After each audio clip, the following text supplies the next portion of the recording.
Cosmo FM 90.5, nothing but the best, man. It is exactly 3:30 on this beautiful Tuesday afternoon, June 16, 50 years of the youth uprising, 50 years of young people taking in charge of their futures, 50 years of young people standing in the forefront, 50 years of young people saying, you know what, it's our time. And yeah, man, we're going to do what we think is right for ourselves, man. And I think today is very inspirational for just all of us young people around South Africa. Just to say that, you know what, guys, ungabi navalo, ungothuki, yonke into ofuna ukuyenza. Uyabona amajita abaqala ama-podcast from nothing, man. So do what you have to. We got some guests in the house, and we're so excited. I was actually just telling her off air that she shares like her name is my mother's pet name, is what I call my mom, you know, and take it this. So yes, without wasting any more time, is sis BabyDoll. Hello, BabyDoll. Hey, hi. How are you? I'm good. How are you guys? I'm good. Blessed.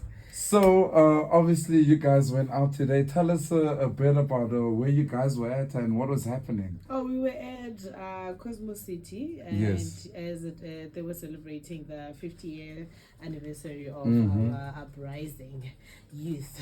So Yes. how were you guys Collaboration. involved?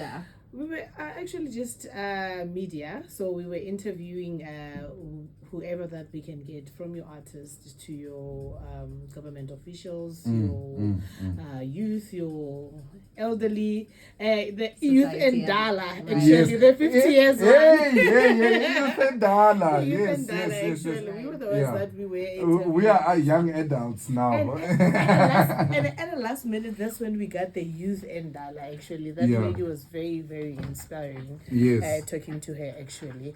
And she has actually put us lapha, Right. Yeah, big thing. yeah. When she said she's when it was in 1976, how old was she?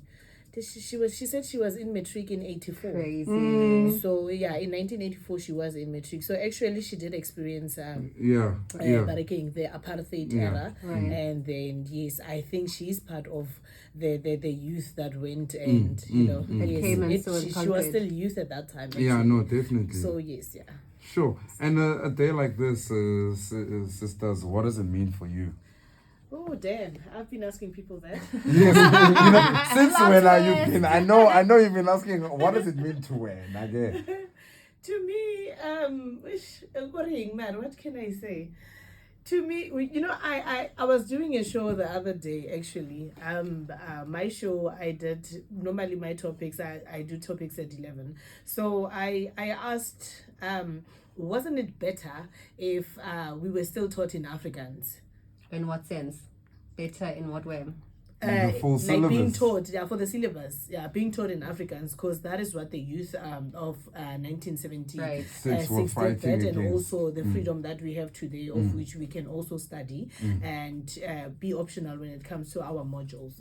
So the reason I asked that was because of we are still taking our kids to those multiracial schools. Yes. But just a little bit, it didn't really, it was just the topic that I had, Nje, just to ask, not that we want to go back Right. there. Yes. I wanted to see how people understand Youth Day, actually.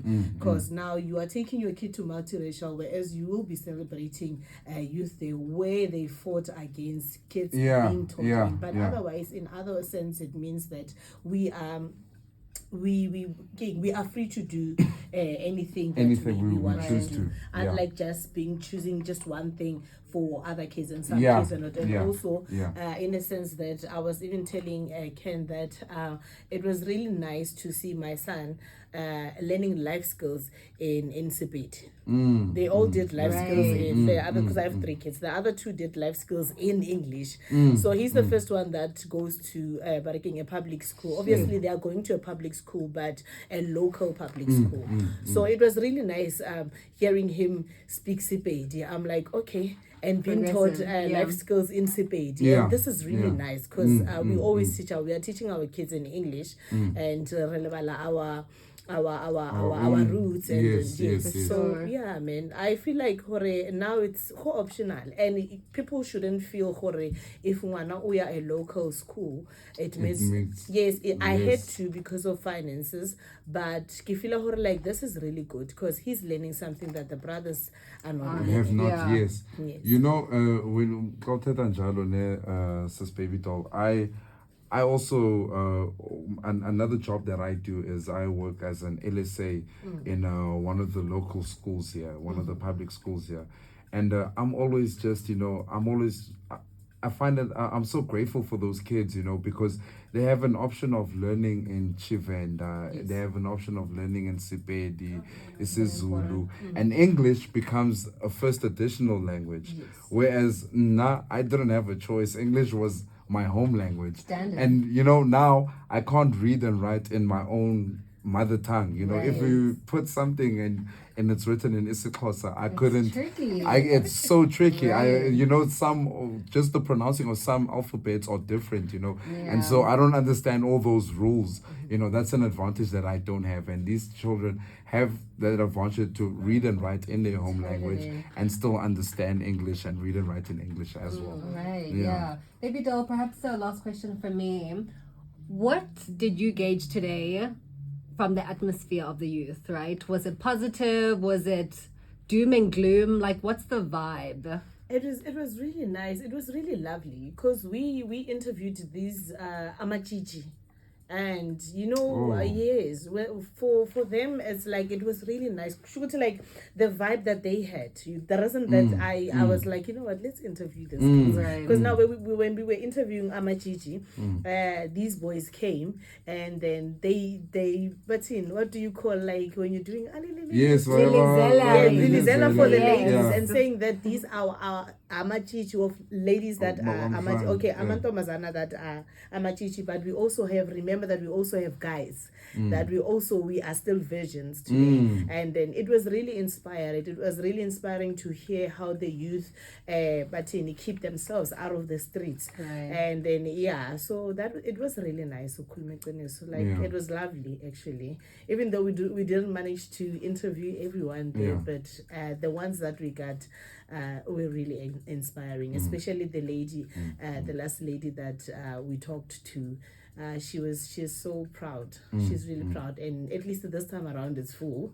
Like the Freedom Day one day, it was not that full, but today it was full.